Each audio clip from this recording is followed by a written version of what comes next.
नमस्कार मंडळी, माझ्या चॅनलवर तुमच्या सगळ्यांचं पुन्हा एकदा स्वागत आहे. तर रात्रीची वेळ होती आणि मंदिरातील घंटानाद थांबला होता. सर्वत्र शांतता पसरली होती. पण त्या शांततेत एक भक्त आई अंबाबाईच्या चरणी अश्रू ढाळत उभा होता. त्याच्या आयुष्यात दुःखाचे काळे ढग दाटून आले होते. घरात उपासमार, शेतात दुष्काळ आणि मनात निराशा. आता त्याच्याकडे शेवटची आशा होती, ती भक्त आई अंबाबाई. पण त्या रात्री जे घडलं ते पाहून संपूर्ण गाव थक्क झालं. कारण स्वतः अंबाबाईने आपल्या भक्ताची हाक ऐकली होती. ही कथा आहे एका अंबाबाईच्या अशाच एका अद्भुत आणि चमत्कारी कृपेची, जी आजही भक्ताच्या मनात श्रद्धा आणि विश्वास जागवते. जेव्हा सर्व मार्ग बंद होतात ना, तेव्हा आई अंबाबाई स्वतः भक्ताचा मार्ग बनते. चला तर कथा आपण सुरू करूया.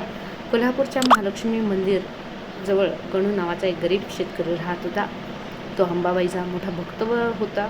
रोज सकाळी उठून आई अंबाबाईचे दर्शन घेतल्याशिवाय पाण्याचा थेंबही पीत नसे.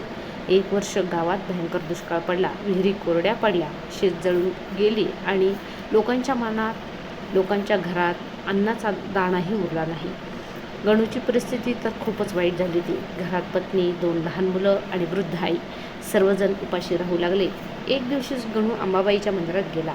देवीसमोर उभा राहून तो रडू लागला. आई, मी तुझी आयुष्यभर सेवा केली. आज माझ्या मुलांना अन्न नाही. आता तूच काहीतरी मार्ग दाखव.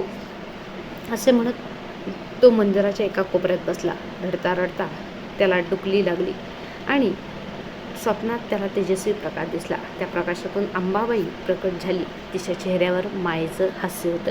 ती म्हणाली, बाळा, घाबरू नकोस. उद्या सूर्योदयापूर्वी गावाच्या पश्चिमेकडील जुन्या वडाच्या झाडाजवळ जा. तुझ्या संकटाचा मार्ग तिथेच सापडेल. गणू जागा झाला. त्याने ही देवीचा आदेश समजला आणि दुसऱ्या दिवशी पहाटे तो वडाच्या झाडाजवळ गेला. तिथे जमिनीत काहीतरी चमकत असल्याचं त्याला दिसलं. त्याने खोदायला सुरुवात केली. थोड्याच वेळात त्याला एक जुनी तांब्याची हंडी सापडली. हंडी उघडून पाहिली तर त्यात सोन्याची नाणी होती. गणूला आश्चर्याचा धक्का बसला, पण तो प्रामाणिक होता. त्याने गावातील ज्येष्ठ मंडळींना बोलावले.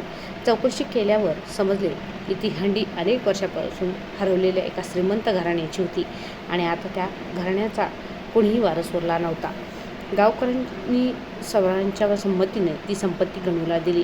गणूने त्या पैशाचे स्वतःचेच नव्हे तर संपूर्ण गावाची मदत केली. विहीर खोदल्या, गरिबांना धान्य दिलं आणि अंबाबाईच्या मंदिरात मोठी महापूजा केली. काही दिवसांनी गावात मुसळधार पाऊस पडला.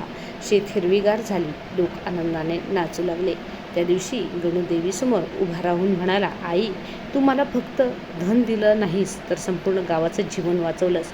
असे म्हणतात ना की आजही संकटात सापलेले भक्त मनापासून अंबाबाईला हाक मारतात आणि आई अंबाबाई कोणत्या ना कोणत्या रूपाने त्याच्या मदतीला धावून येते.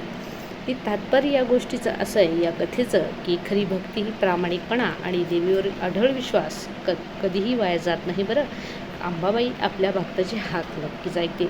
जर तुमचा अंबाबाई देवीवर विश्वास असेल आणि तुम्ही जर भक्त असाल तर नक्कीच श्रद्धेने जय अंबाबाई कमेंट बॉक्समध्ये लिहायला विसरू नका.